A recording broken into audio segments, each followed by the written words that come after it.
আসসালামু আলাইকুম এভরিওয়ান। দেখে মনে হচ্ছে আশের গোলাপ, তাই না? কিন্তু এটা সেই গোলাপ যেটা শুকায়ও না, মলিন হয় না। আমি যদি বলি এটা আমি বানিয়েছি শুধুমাত্র একটা রিবন আর কিছু ব্যাম্বু স্টিক দিয়ে, আপনারা কি তাহলে বিশ্বাস করবেন? Let's make it. সো ফার্স্টে আমি একটা কার্ড নিয়ে নিয়েছি। এখানে আমরা হচ্ছে যে রিবন আছে সেটাকে অনেকগুলো টুকরোতে কেটে নিয়েছি। দেন ত্রিভুজ আকারে একটা শেপ দিয়ে নিব, যাতে হচ্ছে ফুলের যে পাপড়িগুলো আছে সেটা অনেক সুন্দরভাবে ফুটে উঠবে। বাই দ্য ওয়ে, এত সুন্দর ব্রেসলেট আর রিং যদি পারচেস করতে চান আমাকে ইনবক্স করবেন।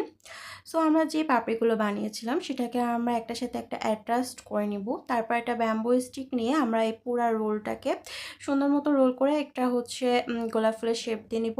এখানে আমি অনেকগুলো গোলাপ ফুল বানিয়েছি। পরে একটা ককশিটের মধ্যে সবগুলো ফুলকে আমরা সুন্দর মতো অ্যাটাচ করে নিব। তারপর একটা বুকে পেপার দিয়ে সুন্দর মতো র্যাপ করলেই রেডি হয়ে যাবে আমাদের এত সুন্দর একটা ফ্লাওয়ার বুকে, যেটা কখনো শুকাবেও না এবং মলিনও হবে না। সো এত সুন্দর একটা ফ্লাওয়ার বুকে অর্ডার করতে প্লিজ ইনবক্স আস।